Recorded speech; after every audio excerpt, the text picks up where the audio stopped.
예, 제가 출애굽의 기록을 가지고 말씀을 준비하고 또 정언하고 있는데 참 개인적으로 참 행복합니다. 왜 그러냐면은 그 현장에 실시간으로 우리가 있는 것 같은 느낌이 드는 거예요. 이렇게 또 얘기를 하죠. 가나안 땅은 비유하자면은 천국으로 비유가 되고, 그러다 보면은 이 광야의 길은 지금 현재 우리가 살고 있는 이 세상의 삶이다. 그러다 보면은 거기에서 흘러갔던 하나님의 방법과 백성들이 어떻게 잘했는지, 또 따라가지 말아야 될 부분은 뭔지, 이렇게 이 반면교사로 구분되어져서 우리에게 주시는 뜻이 분명하기 때문에 그렇습니다.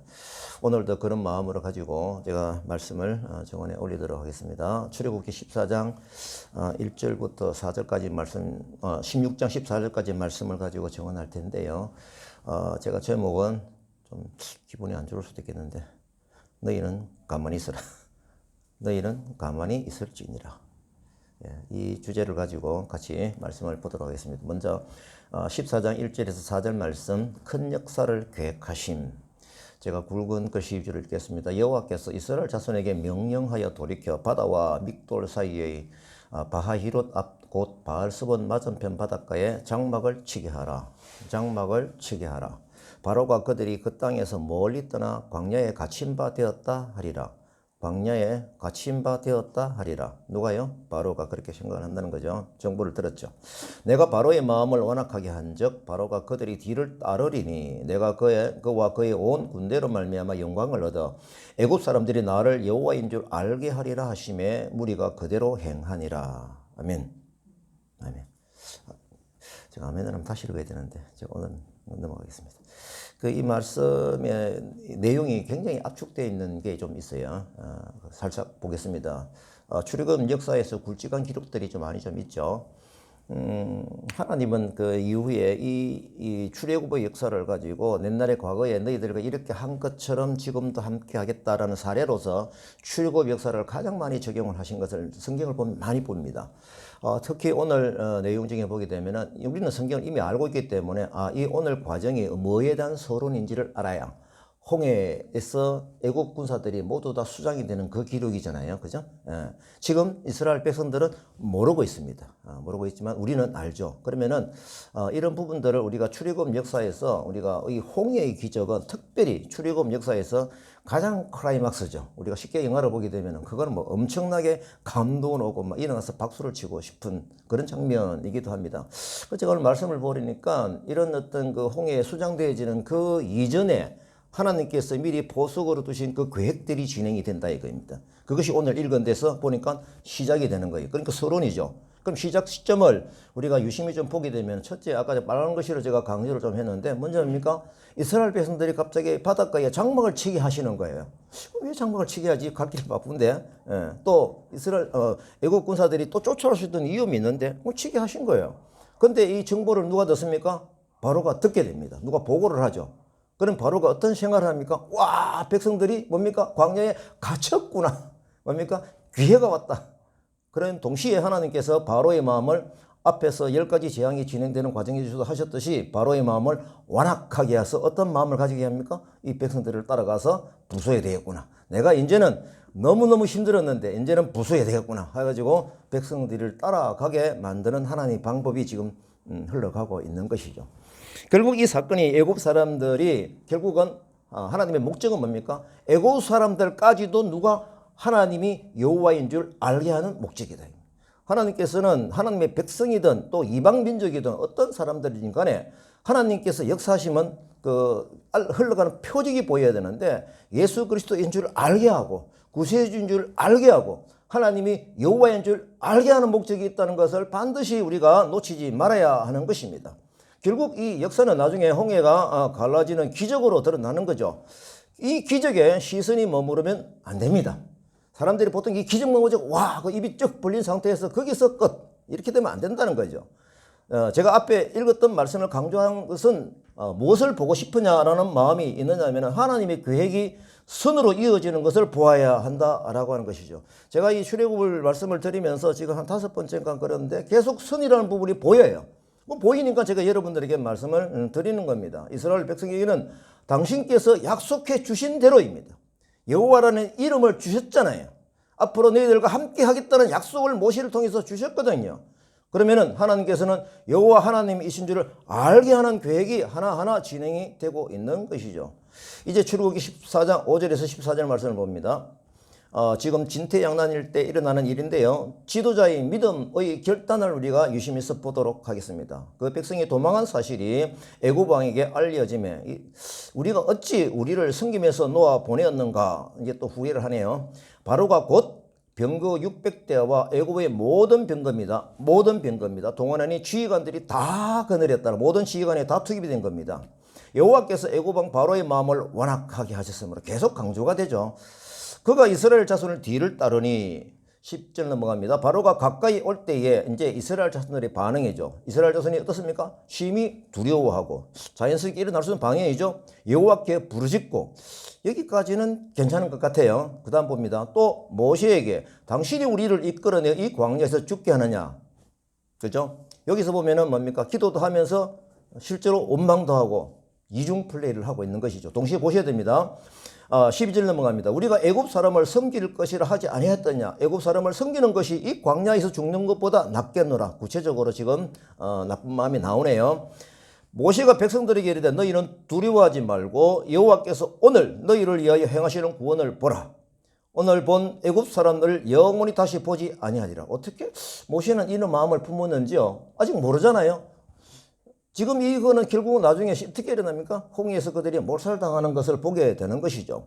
여호와께서 너희를 위하여 싸우리니 같이 합니다. 시작. 너희는 가만히 있을지니라. 이게 핵심이죠.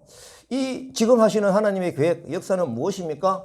아시는 대로 우리가 계속 말씀드린 대로 이 애국 군사, 모든 군사가 다 출동이 되었는데 그 홍해바다에 몰살시키시는 하나님의 계획이 시작이 되는 것이죠. 하지만 하나님의 계획이 진행되고 있는 그 시간에는 지금 하나님의 백성들은 어떠한 반응이 나옵니까? 엄청난 두려움의 고통의 소리가 터져 나오는 것이죠.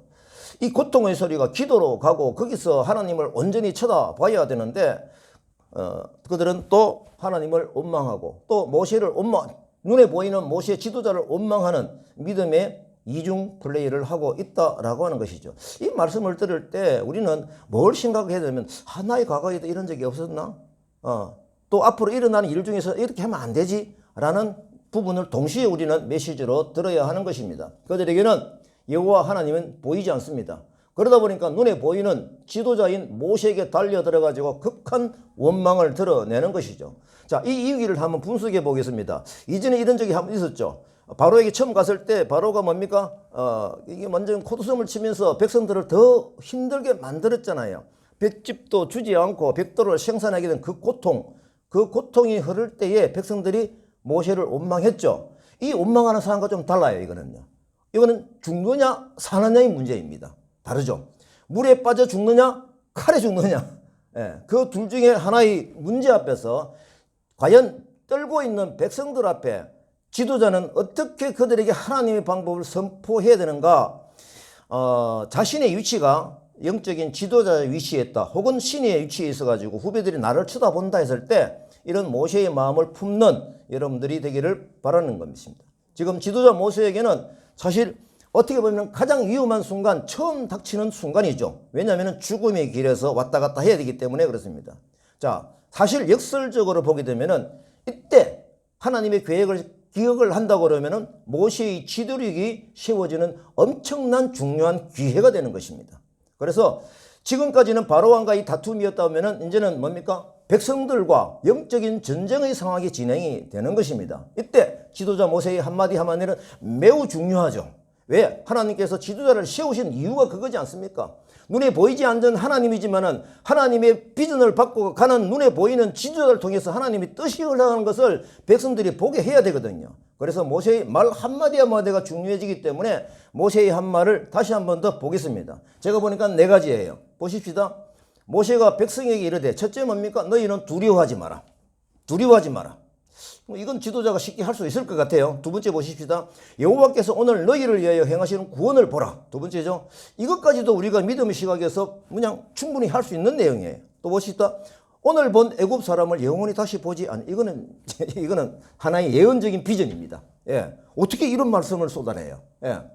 이건 모세가 지금까지 하나님을 경험한 하나님 경험으로 볼 때 이 힘이 이제 생기는 거죠. 그렇다고 볼 때 지도자는 과거의 내 삶을 통해서 하나님께서 타치하셨던 그런 경험을 충분히 가지고 있어야 됩니다. 네 번째 봅니다. 여호와께서 너희를 위하여 싸우시리니 너희는 가만히 있으라. 대단한 거죠. 예. 지금 모세는 하나님의 하실 일을 그대로 표현해 내온 것입니다. 어떻게 이 믿음을 선포할 수 있을까? 지금 모세만의 문제를 객관화시키지 말고 지금 이 체험의 신앙이 나에게 과연 지도자인 시니어인 나에게 있는지를 한번 생각해 보십시다. 사실을 살펴보니까 말의 강도가요, 이 믿음을 요구하는 강도가 갈수록 세요. 그죠? 갈수록 세져요. 그럼 참 이 말씀에 대해서 저는 깊이 마음에 새기고 있습니다. 네 번째 지시상 오늘 제가 설교의 주제로 잡았던 것이죠. 너희는 가만히 있을지어라. 이 제 경험으로 볼 때 이 요구는 사실 가장 중요한 거더라고요. 사실 따지고 보면요. 그리고 가진 것이 많은 사람에게는 더더욱 힘든 상황입니다. 너희는 가만히 있을지어다. 이 순종은 내가 아무것도 없을 때는 사실 그럴 수밖에 없지만은 가진 것이 만약에 내게 있다라고 할 때에 가진 것이 있는 양만큼 하나님을 바라보며 너희는 가만히 있을지어다 말씀의 순종의 자리에 들어가는 것은 서로 좀 반비례적인 느낌이 있는 거예요. 최근에 저희들이 이 부분에 대해서 살펴본 하나님의 역사가 있잖아요. 다윗이 전쟁사에서 지지난주에 제가 말씀을 드렸습니다. 9개 나라와 계속 전쟁을 치러가는 때입니다. 결과적으로는 다 대승리를 하게 되죠. 근데 싸움이 진행되는 과정 중에서 처음에 블레셋 나라, 두 번째 모압 나라, 세 번째 소바 나라와 싸우는 거예요. 그때 소바 나라와 싸울 때에 이 전투 현장에서 가지는 뭡니까? 이게 뭘로죠? 얻는 거를 뭐라고 그러죠? 예. 예? 전리품. 예. 제가 아내가 꼭 있어야 되는 이유가 이겁니다. 이 전리품을 확보를 했잖아요. 예. 이 소바한가의 전투에서 제가 보니까요, 마병이 1,700명, 보병 2만 명을 사로잡고 그 마병이 1,700명이니까 말이 뭐 1대1이면 1,700대가 되겠, 700마리가 되겠죠. 그런데 병거 100대의 말만 남기고 다윗은 나머지 병거의 뭐를 바라의 힘줄을 다 끊어버렸다는 겁니다. 다시 말의 역할을 하지 못하도록 만들어버린 거죠. 이 왜 이럴까요? 이 이후에 더 이상 6개 나라와 전쟁을 치러야 되는데 왜 말의 힘줄을 끊었습니까? 그때 말씀을 드린 대로 하나님께서 신명기죠? 하나님께서 신명기를 통해서 전쟁사에서 너희 힘을 의지하지 말기 위해서 내가 하나님 여호와가 하게 한 것을 보게 하기 위해서 네가 가진 힘을 빼라. 다시 말하면 오늘 주제의 말씀 뭡니까? 너희는 가만히 있으라의 실천이죠. 지도자가 이런 강력한 실천을 할 때는 하나님의 방법이 일어났을 때 그게 더욱더 큰 감사와 찬양이 있게 되는 것이죠.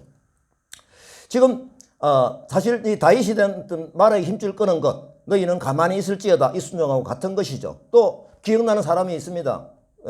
기드온이죠. 사사 그죠? 얼마 전에 우리가 또 이건 설교했나요? 사사기도 했나? 이건 제가 말씀 묵상하면서 제가 깨달았던 것인데 13만 5천 명과 지금 기드온 용사 맞습니까? 싸워야 되는데 지금 군사가 지금 뭡니까? 3만 2천 명이 왔나요? 이거보다 택도 없는데 하나님이 계속 군사수를 줄여라 가지고 300명까지 줄였잖아요. 근데 기드온이 그 수 따라갑니다. 그래서 300명 가지고 13만 5천 명과 싸워야 되는데 결국은 하나님께서 이렇게 하신 이유가 뭐였습니까? 뚜렷하게 말씀을 주셨어요. 내가 하나님 여호와인 줄 알게 하기 위해서다. 내가 하는 전투이다. 너희들이 힘이 세면은 우리가 했다라고 잘못 생각할 수 있는 것을 너희들은 내가 안다라는 하나님의 뜻이 여기에 들어 있는 것이죠. 우리가 이 관광을 하다 보면은 어떤 점이 있습니까? 뷰 포인트가 있어요. 이 뷰 포인트. 예. 만약에 뷰 포인트가 있을 때 소문을 들었다면은 이 뭡니까? 천천히 가죠. 어디지? 여기에 보니까 제가 볼 때는 너희는 가만히 있을지어다. 이 영적인 포인트를 보기 위해서. 그죠? 천천히 가야 되죠. 그 영적인 뷰 포인트인 것이에요. 이게 어떻게 보면요. 그래서 슉 그냥 우리 박경수 선교사님 뭐 오토바이 달리듯이 140km 달렸다 자랑하시던데 슉 달리면 안 되는 거예요. 천천히 유심히 뭡니까? 뷰 포인트가 어딘지 알아야 되는 거예요.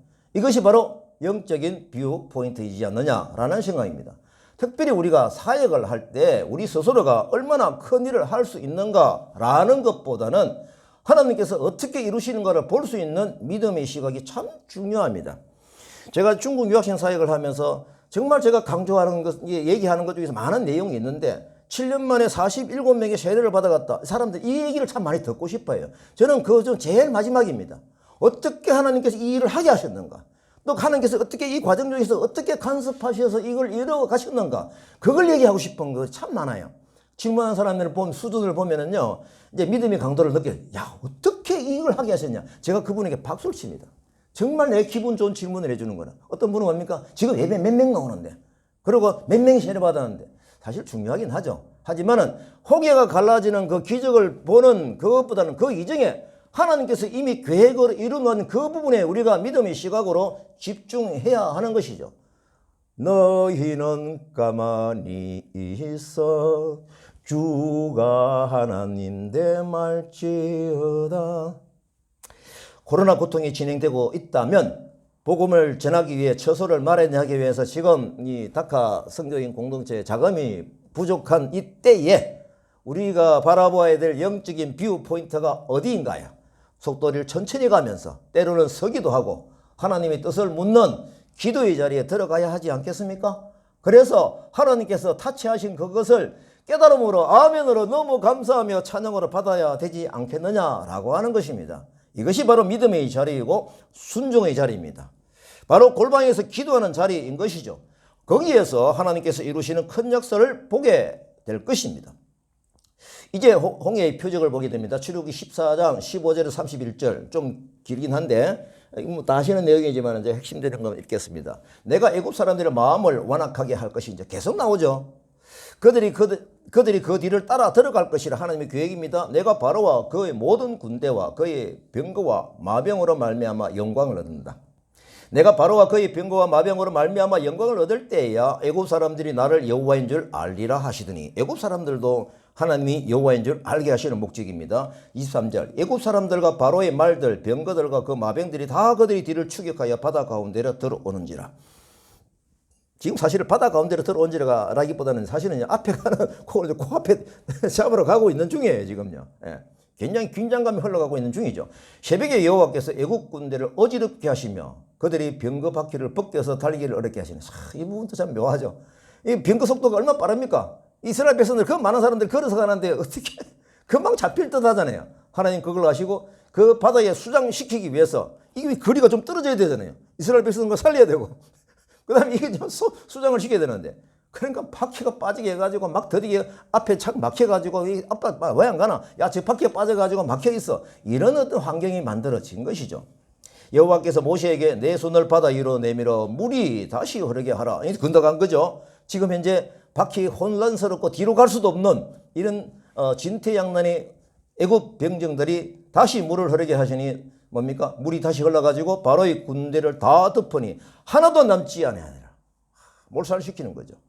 이스라엘이 여호와께서 행하신 그 능력, 큰 능력을 보았으므로 백성이 여호와를 경외하며 여호와와 그의 종 모세를 믿었더라. 홍해가 갈라지는 기적인데 핵심 내용은 뭡니까? 하나님을 대적하는 바로의 군대를 몰살시키는 표적인 것이죠. 이 표적을 이루게 하시려고 앞에서 말씀드린 대로 한 걸음 한 걸음 진행하게 하신 것인 거죠. 제가 다시 한번 확인합니다. 바닷가에 장막을 치게 하셨죠. 바로가 이 정보를 듣게 했죠. 바로의 마음을 완악해 해야죠. 어떻게 했습니까? 이 백성들이 뒤를 따라가게끔 촉구하게 한 거죠. 그러면 어디 하기 위해서? 홍해에다가 몰살시키시기 위해서 그렇게 하신 것이죠. 자, 또 있죠. 하나님의 사자가 모든 백성을 구원하시려고 백성들이 다 건널 때까지 뭡니까? 바다 가운데에 바퀴를 벗겨버려가지고 바다 속에 가두어 버리는 것이죠. 백성들이 다 건넌 후에 이제 홍해를 다시 흐르게 하는 거 다 몰살했잖아요.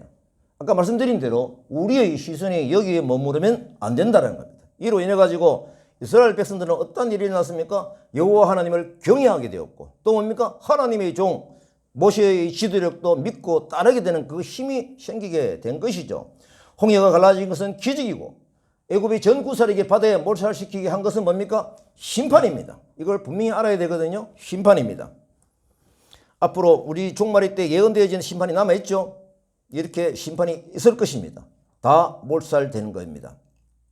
이로 인해 가지고 또 얻어진 수확은 뭡니까? 이스라엘 백성들이 여호와를 경외하게 되고 지도자 모세를 믿게 되었던 하나님의 표적인 것입니다. 그래서 우리가 하나님의 뜻이 이루어지는 모든 사건에는 하나님의 뜻이 무엇인지 표적으로 보는 믿음의 눈이 떠있기를 바라는 것입니다. 저희 집에 뚜렷한 기도 제목이 지금 있거든요. 정말 실시간으로 일어서면서 저는 이걸 오늘은 이거 제가 설교 준비를 하면서 제가 기록을 했어요. 저희 아들 이제 시영이 우리 인터넷에 우리 애들 재미 다 들어와 있거든요. 그래서 이 카메라가 많은 겁니다. 우리 시영이 시집을 위해서 지금 기도하고 있습니다. 저는 아버지로서 기도를 하죠. 근데 이 기도를 그냥 취직만을 위해서 기도하는 것이 아닙니다. 선의 기도를 합니다. 그러면 선의 기도는 뭘까요? 취직을 한다는 공부한 결과잖아요. 그러면 공부한 감사가 있어야 되잖아요. 맞습니까? 그럼 공부는 언제부터 했는가? 제가 뭐 너무 길게 보지 않겠습니다. 유치원 때부터. 유치원 다녔거든요. 그죠? 예, 은혜 유치원. 그 다음 초등학교 다닌 거. 그때 다닐 때마다 기억나는 대로 그때 일어난 일들을 감사하는 거죠. 중학교. 그 다음에 고등학교도 미국 가서 공부했거든요. 그게 얼마나 감사해요. 또 갔다 와가지고 한동대학교에 입학해 다니게 되고, 또 서울대학교 대학원을 도시계획을 전공하게 되고, 이제 졸업을 앞두고 취직의 원서를 넣고 지금 찾고 있는 것입니다. 그러면은 하나님 꼭 우리들 취직하게 해주십시오. 여기에 기도가 머물면 안 된다는 겁니다. 지금까지 하나님께서 공부하게 하신 그 과정 중에서 주셨던 그 과정에 대한 하나님께 땡큐 하나님 감사가 있어야 되는 것이죠. 그래서 선의 역사를 기대하는 선의 기도를 하는 것입니다. 우리가 잊지 말아야 될 건 하나님의 심판은 매우 구체적이다라고 하는 것을 꼭 기억을 하시기 바랍니다. 제가 이날 말씀을 사실 묵상을 하면서 이때는 제가 보니까 한 4월 말 5월 초 정도 됐겠네요. 예. 묵상한 기록에 제가 기록이 있어가지고 용기를 내가지고 제가 기도 제목 올린 것을 제가 말씀을 좀 드립니다. 그때 사실은 재밌는 일이라기보다는 옆집에 폭력이 들어온 기적이 있었거든요. 괜히 우리가 교회한다고, 예. 아내도 폭력을 당하고 괴롭히는 옆집 때문에 영적인 활동이 매우 어렵게 됐죠. 예. 분명히 받은 비전 때문에 이틀 전에 이제 제가 우리 다카 교회 해가지고 주택을 사가지고 이주민 선교 동원을 하기 위해서 막 쓰여지고 있는데 막 딴 교회에서도 와가지고 우리 집에서 방이 많으니까 30명까지 와가지고 4박 5일 수련도 하고 그랬거든요. 그러니까 해외 선교지 비행기 타고 가지 않고 버스 타고 와가지고 할 수 있는 그 일들이 일어나는 거예요. 방향은 뭡니까? 이주민 선교. 막 신이 났습니다. 그렇게 하고 있는데 이 사람이 막 그냥 소리를 질러대고 코로나에 핑계대고 뭐 그냥 하고 막 그러니까 할 수가 없는 거예요. 사실 내가 이 기록을 할 때 며칠 전에도 담벼락 너머로서 막 그냥 악성적인 공격을 했었거든요. 그때 기록이 그러네요. 저는 정말 가만히 무대응을 했습니다. 그건 뭐 말할 수 있는 상황이 아니죠. 그래서 14장 말씀처럼 여호와께서 너희를 위하여 싸울 것이다. 너는 가만히 있어라. 이때 제가 이 말씀 묵상하면서 이렇게 알겠습니다. 하나님 가만히 있겠습니다. 하나님 하지만 저 사람 곧 이사 좀 가게 해달라고. 예. 근데 이사 온 지 얼마 안 되고 인테리어 공사를 너무 많이 돈이 많으니까 막 투자해가지고 하는 거니 이사 갈 뜻이 안 보이는 거예요. 상황이. 하지만 하나님 저는 가만히 있겠습니다. 하나님께서 이사 가게 해달라고 간절히 기도했죠. 특별히 제가 올해 안에 이사 가도록. 그러니까 올해 가면 12월 다 돼가면 그런데 우리가 이사하게 된 거예요.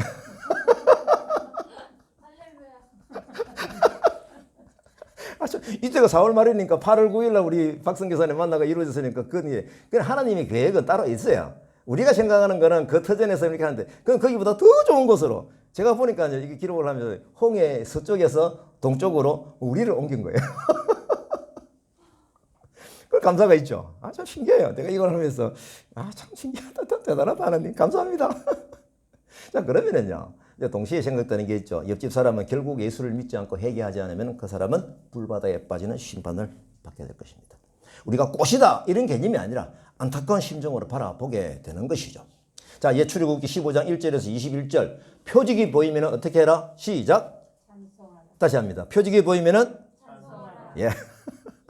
이건 제 얘기가 아니고 모세가 그랬더라고요. 한번 확인합니다. 이때 모세와 이스라엘 자손이 이 노래로 여호와를 찬송하리니 여호와는 나의 힘이시요 노래시며 나의 구원이시로다. 그는 나의 하나님이시니. 와, 진짜 이 찬송이 얼마나 이 가사가 너무 멋집니까? 내가 그를 찬송할 것이요 여호와는 용사시니 여호와는 그의 이름이시로다. 약속해 주신 대로 해 주셨구나. 바로 이 빈거와 군대를 최고의 지휘관들이 홍해에 잠겼어요. 주의 오른손의 권능으로 영광을 나타내시고 주의 콧김에 큰 물이 하나님의 콧김으로 이제 바닷물을 갈라놓았다는 것이네요. 참 믿음의 표현이 대단합니다. 이 체험하지 않고는 이런 고백이 이런 찬송이 안 옵니다. 예, 체험한 자에게 말씀의 손으로 만진 자에게 일어나는 반응입니다. 원수가 말하기를 내가 뒤쫓아 따라잡아 그들을 멸하리라 하였으나 그제 바로 그랬죠. 그들이 그 시험물에 납같이 납같이 제가 이걸 할 때는 못 봤는데 납같이네. 잠겼네.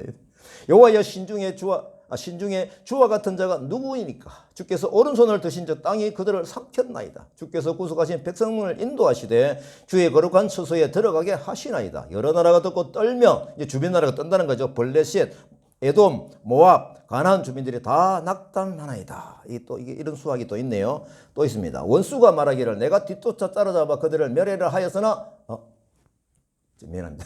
주께서 백성들을 인도하사 그들을 주의 기업의 산에 심으시리이다. 이것이 주의 손으로 세워진 성소로소이다. 여호와께서 영원 무궁하도록 다스리시로다. 아론이 누이 선지자 미리암 모든 여인도 소고를 잡고 춤추니 미리암이 여호와를 찬송하라. 이게 성경이 굉장히 긴데 내용이 뭡니까? 전부 다 하나님 막 기뻐 춤을 추며 찬양하는 그 모습인 거죠. 좀 연상이 되세요? 이때는 막 좀 이렇게 말려라. 야, 그만해라 해도 그만하지 않을 수가 없죠. 저는 이걸 보고 홍해의 표적으로 인해 가지고 모세의 찬양, 백성들이 찬양이 터져 나오는 것이구나. 터져 나온다.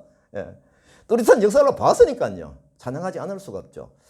그래서 제가 이걸 볼 때, 맞다. 하나님께서는 결국은 이런 모든 기적 같은 표적을 주시고 뭘 받기를 원하신다? 시작. 다시 한번 시작. 정말 찬양받기를 원하시는 거예요. 이걸 잘 아셔야 돼요. 그래서 제가 이걸 참 기록을 하면서 제가 터져나오는 찬송, 여러분들 한번 생각해 보십시오. 여러분들 과거의 삶 중에서 한번 터져나오는 찬양을 한 적이 있는지 한번 잠깐 생각해 보세요. 제가 기록하니까 몇 분 있어요. 있는데 오늘 제가 좀 간증도, 사실 요즘 막 공사 때문에 뭐 어디 가야 되는 거 가지고 되게 바빠가지고요. 설교 준비하기 너무 혼났어요. 차라리 오늘 또 연결되는 간증을 좀 하고 있습니다. 제가 우리 이제 아가들은 좀 자주 들었는데 또 새롭게 실시간으로 좀 들어주세요. 제가 이 부산 시내 길거리를 오며 가며 찬양이 터져 나왔던 적이 있습니다. 부산 시내에서요, 강복동에서. 오래전의 일인데요. 제가 아침에 출근을 하니까 이제 어제 이만진 목사님이라고 이 목사님이 안부 전화를 하셨다고 그래요. 제가 참 신기하더라고요. 이날 새벽 꿈에 이분이 나타나셨거든요. 이만진 목사님이 꿈에 나타나가지고 지금 돈 60만 원이 필요하니까 막 꼭 좀 보내달라고 얘기를 해요. 그래요, 목사님? 온라인 한번 불러주세요. 막 적다가 꿈이 깨버렸어요. 그럼 아침에 출근하니까 전화가 어제 왔었다, 안부 전화 왔었다니까, 신기하다. 그래서 제가 혹시 60만 원이 필요하신가? 라고 생각을 해서 제가 전화를 돌렸어요. 전화가 안 돼요. 그래서 내가 바쁜 일이 있으면 밖에 나가야 돼가지고 시내에 나가 볼일을 보다가 그날 은행에서 볼일 보느라고 강북동에 있는 은행에 딱 좀 앉아 있다 보니까 이게 기억이 난 거예요. 무슨 기억? 송금하는 문제니까 뭐 은행이니까 딱 기억이 나잖아요. 맞다. 그래서 제가 전화를 돌렸는데 전화가 됐어요. 이 목사님은 미국에서 신학박사 공부하실 때 우리 회사가 장학금으로 생겼어요. 그 오래 전에 한 달에 70만 원씩 맞죠? 하여튼 와, 저도 맨정신이 아니에요. 이분이 사실 비자가 안 나와가지고 니 무슨 돈 가지고 유학하노? 그러니까 받고 뭐렇게 되나? 안 됐어요. 허락이 안 됐어요. 그래가지고 제가 장학금 주기로 했으니까 제가 이제 미국식으로 했죠. 저는 우리 회사가 이만진 목사님에게 장학금 70만 원을 드리게 되어 매우 기쁘게 생각합니다. 미국식으로. 그리고 공문을 보내가지고 했는데 그분이 비자를 받아 간 거예요. 그래가지고 그분이 공부하고 박사학위를 받고 어느 교회에 임지가 있다 하고도 왔는데 그게 안 돼버린 거예요. 그럼 오랫동안 임지가 없어가지고 고생하시던 분이네요.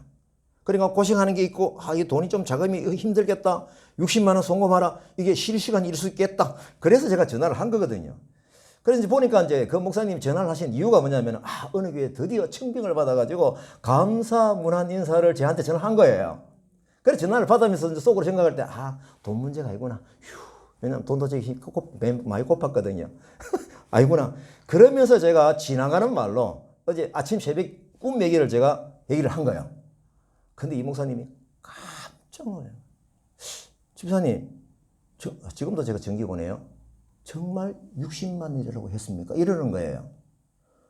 그러면서 자기가 2주 전에 있었던 일을 얘기를 하는 거예요. 청빙을 받고 이사를 해야 되는데 미국에서는 가구를 다 버리고 왔잖아요. 책만 가지고 왔어요. 그 책을 창고에 넣고 있다가 임지가 결정이 돼가지고 이사를 하는데 가구가 하나도 없는 거예요. 돈도 없고. 그래서 중고 가구점에 가가지고요. 돈 한 10몇만인가 들고 가셨대요. 그래가지고 최소한 필요한 거, 책상, 밥상, 그래가지고 견적을 물으니까 60만 원인 거야. 근데 줄 돈이 없는 거야. 가긴 가져가야 되겠고. 근데 교회, 저기 그 가게에 보니까 달력이 있는데 보니까 뭐 성경 구절이 있는 달력이 보이는 거예요. 목사님이니까 이제 용기를 내가지고 기독교인이겠다 싶어가지고 자초지종을 얘기를 한 거예요. 그러니까 그 집 아줌마가 뭐 그게 60만 원 외상으로 줬대요. 그래가지고 그걸 가져왔어요. 가져왔는데 1주가 지나고 2주가 지나도 돈이 됩니까? 월급을 받아야 되죠. 근데 남편이 그 얘기를 듣고 마누라한테 막 소리를 해대고 전화 그러면서 60만 원 독촉을 받고 있는 그때인 거예요. 참 고통스럽죠. 근데 아침에 전화 안 되고 점심때 됐잖아요. 마침 그 전화했을 때 그 교회 청년들하고 앉아가지고 이걸 나눔으로 하고 있었어요. 기도해달라고. 참 제가 뭐 목사님도 깜짝 놀랐지만 저도 너무 놀란 거예요. 그래서 이게 이 실시간이구나. 이거 하나님이 진짜 60만 보내고. 그래서 제가 통장이 바로 은행이니까 막 송금 60만 원 바로 해드렸죠. 제가 하고 나서 보니까 돈이 한 10만 원 이하가 남더라고요. 회사 통장에. 세상에. 그 앞뒤 보이지 않는 거예요. 그래서 제가 그 보내고 나서 너무 기쁜 거예요. 제가 은행에서 기다려야 되는데 앉아 있을 수가 없어요. 밖에 나갔어요. 은행 앞을 왔다 갔다 하면서 그 롯데백화점 건너편에 있는 그 길 있잖아요. 강북도 들어가는 길 있잖아요. 그 은행 안에 있어 모서리에. 그 은행에서 왔다 갔다 하면서 터져나오는 찬양을 하게 된 거예요. 그때 찬양이 뭐 부르는지는 모르겠어요. 아마 그걸 녹음을 했으면 참 최인기 작사 작곡이 했을 텐데. 그러니까 만약에 사람 저를 유심히 왔으면 미친 사람 알았을 거예요. 제가 이게 오늘 터져나오는 찬양이 뭔지를 경험적으로 알게 되고 내 책임 제가 하나 더 할게요. 제가 그 1991년 지금부터 40년 전 맞죠? 30년 전이네. 제가 사실은 이제 그 소음 진동으로 사업을 하기 위해서 이제 전방 차려놔놓고 사무실 차려놔놓고 아가씨 하나 내 하나 해가지고 이게 뭐 하고 있는데 오라는 데는 없고 돈은 늘 배고프고 그래서 그러던 중에 돈이 절실한 때였죠. 우리나라 환경보전법에 이게 소음 진동을 각 공장이 측정을 해야 되는 그 법이 생겨버린 거예요. 그럼 측정을 해야 되는 법이 생겼으면 측정할 수 있는 용역이 있어야 되겠죠. 그래서 법에서 용역을 만드는 그 법이 되어가지고 그걸 공고를 했는데 제가 그 정보를 몰랐어요.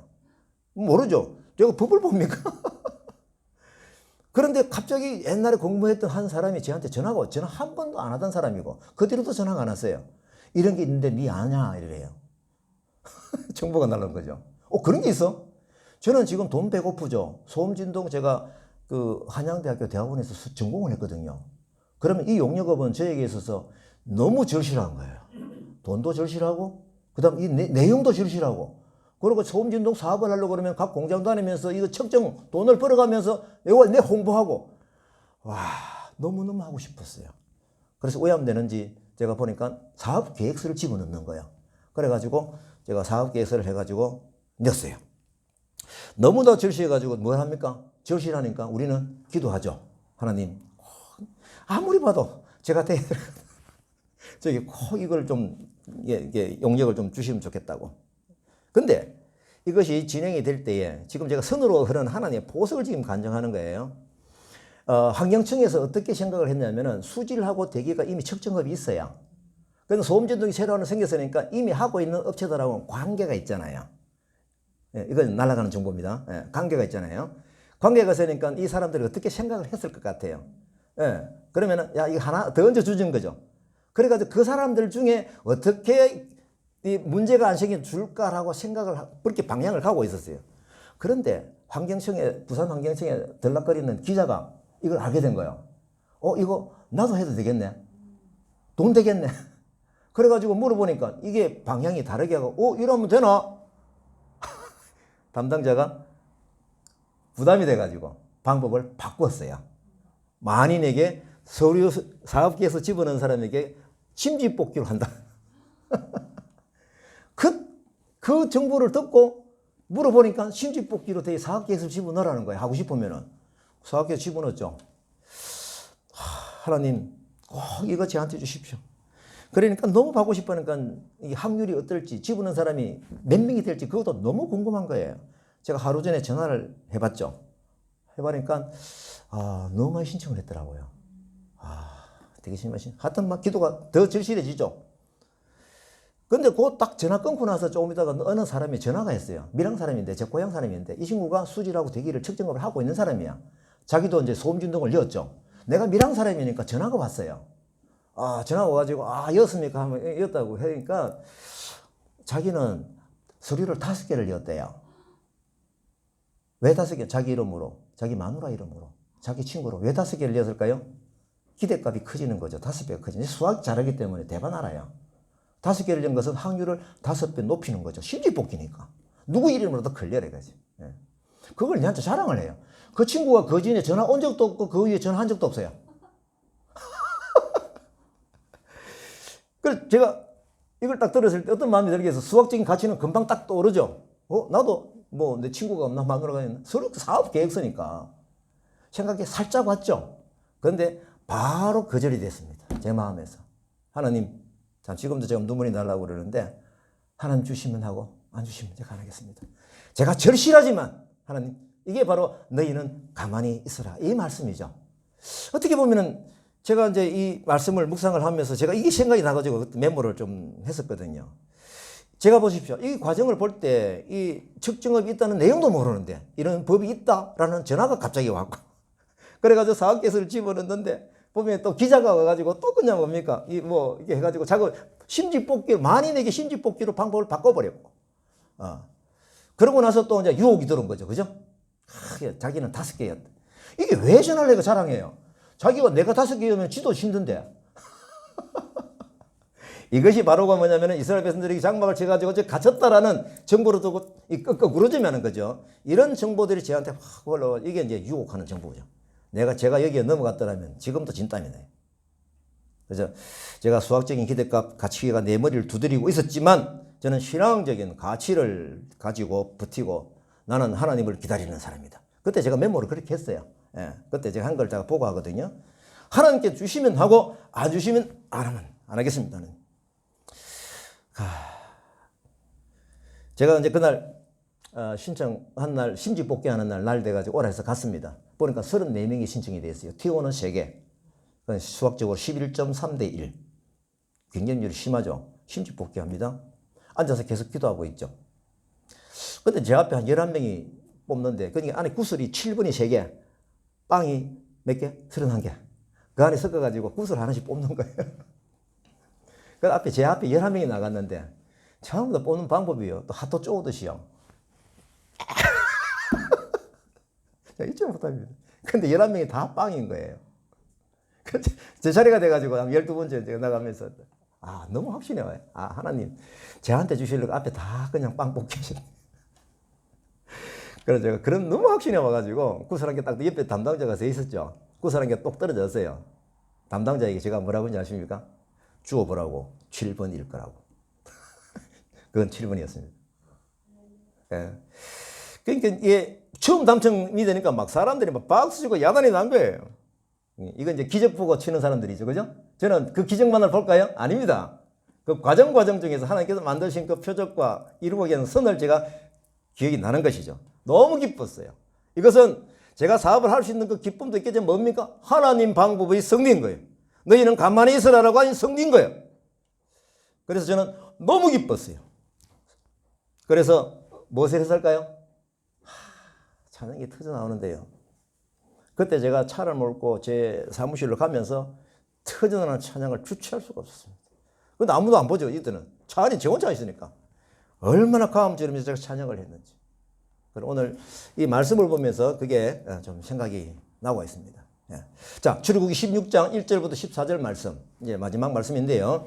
일용할 양식의 감사와 주일 성수 이렇게 연결해 봅니다. 이스라엘 자손이 온 회중이 엘림에서 떠나 신광야에 이르니 이스라엘 자손 온 회중이 그 광야에서 모세와 아론을 원망하며 왜 원망하는지 보니까 애굽 땅 고기 떡 배불리 먹던 때에 죽었다라면 좋았을 것을. 지금 배가 고프네요.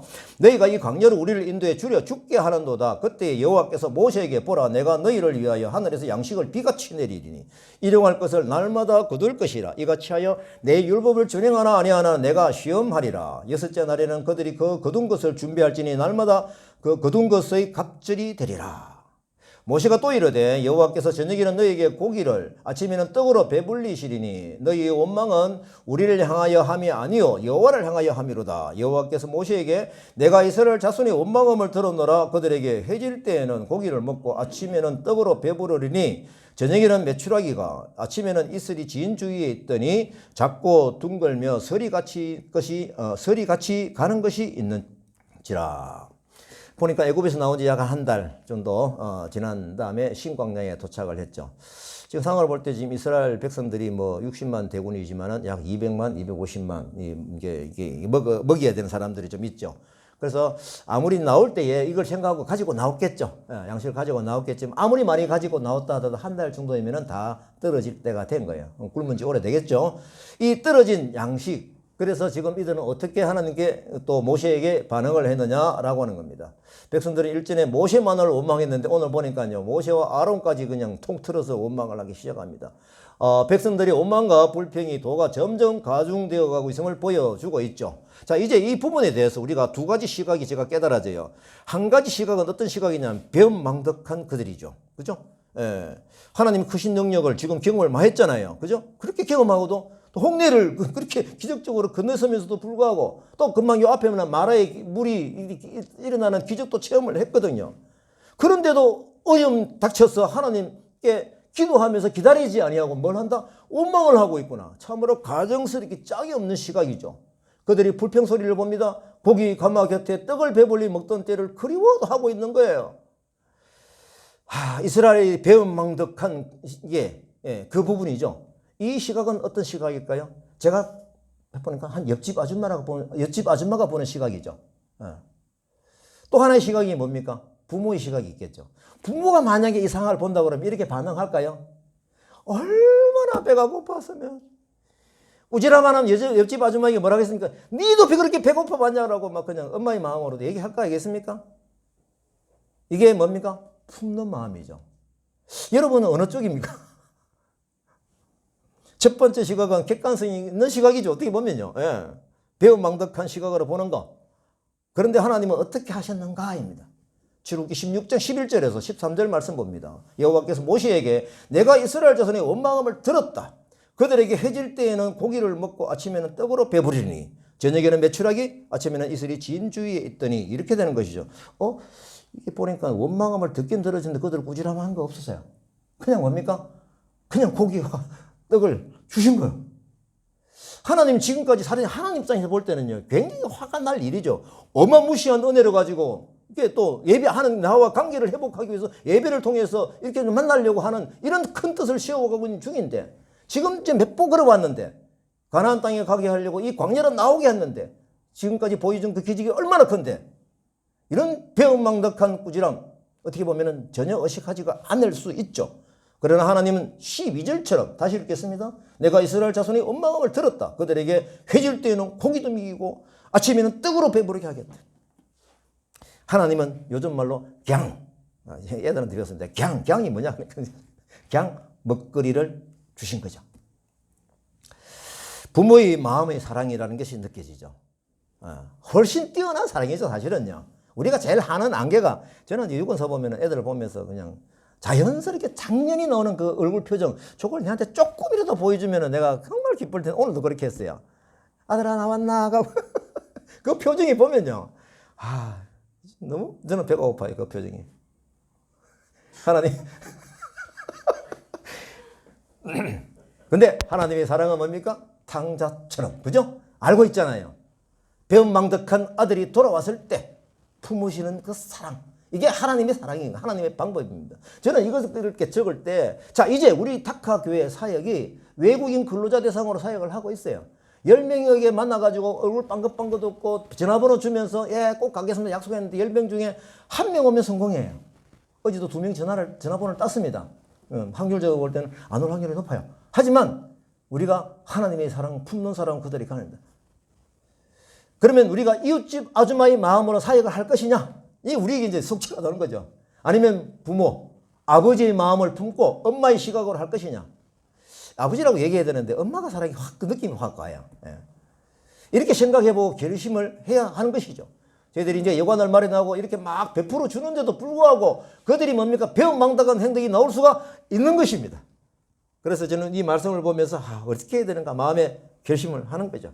자, 여기서 볼 때 예수님께서 기도로 가르쳐 주신 내용이 또 기억이 나는 거예요. 어떤 내용입니까? 우리에게 일용할 양식을 주시옵고, 이 기도를 가르쳐 주신 대로 그 사랑을 뭡니까? 지금 먹을거리를 해 우리에게 주시는 거예요. 하나님 우리 인생에 일용할 양식을 챙겨 주시는 겁니다.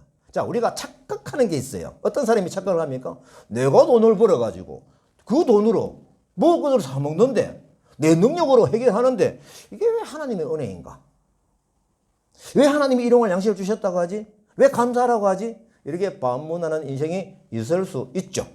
이 사람은 하나님의 창조주 하나님을 무시하고 인정하지 않는 바로와 같이 심판의 대상이 되는 것입니다. 하나님께서 이 세상을 창조하시고 우리 인생에 근본적으로 뭘 주셨어요? 먹거리를 주셨다라고 하는 것을 모르는 것이죠. 말씀을 모르는 것이죠. 창조주 하나님을 모르는 것이죠.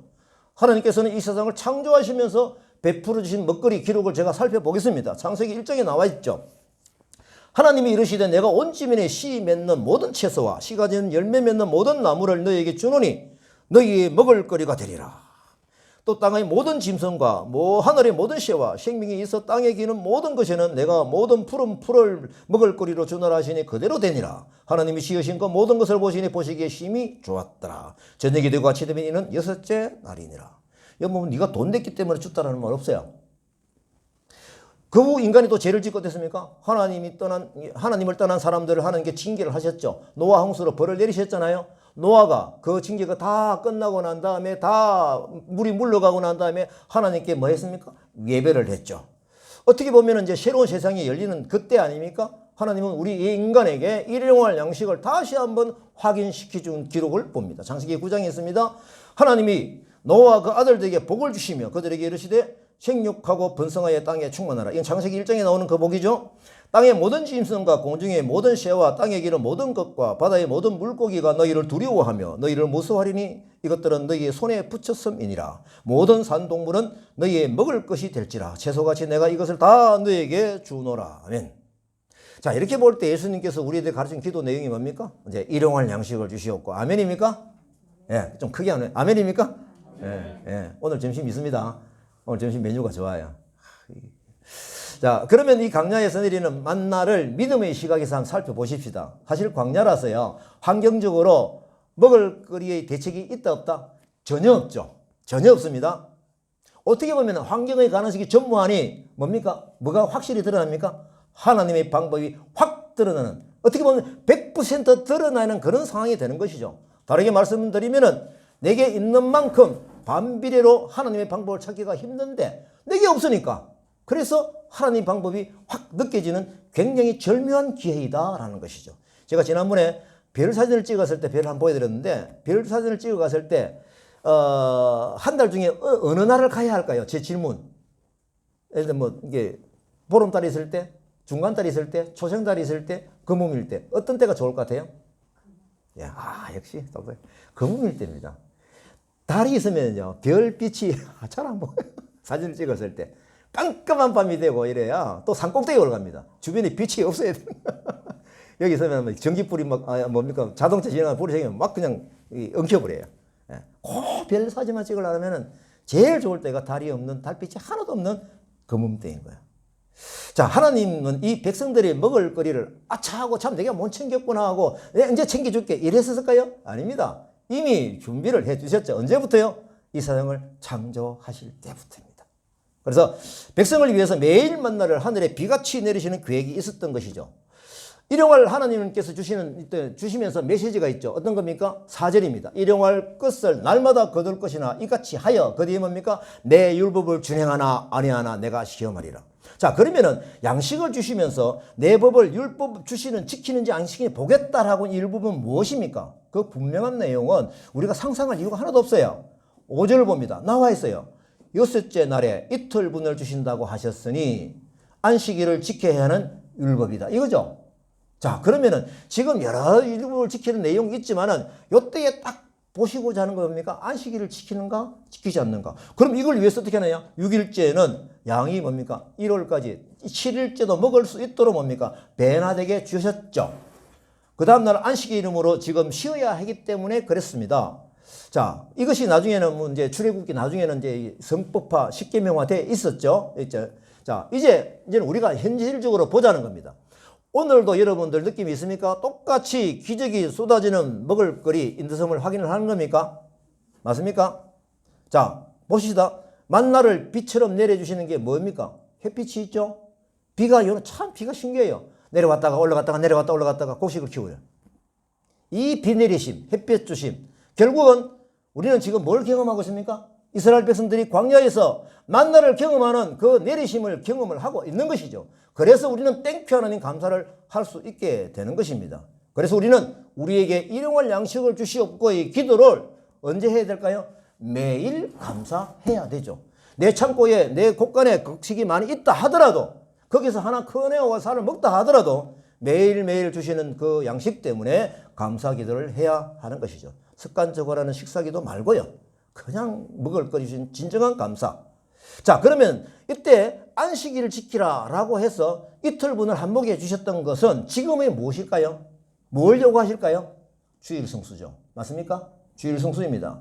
그렇다고 그러면 내가 먹는 문제 때문에 주일 예배를 소홀히 하고 그것을 빠진다고 하면은 뭡니까? 하나님의 방법이 여기서 보면 아닌데? 그죠? 그거예요.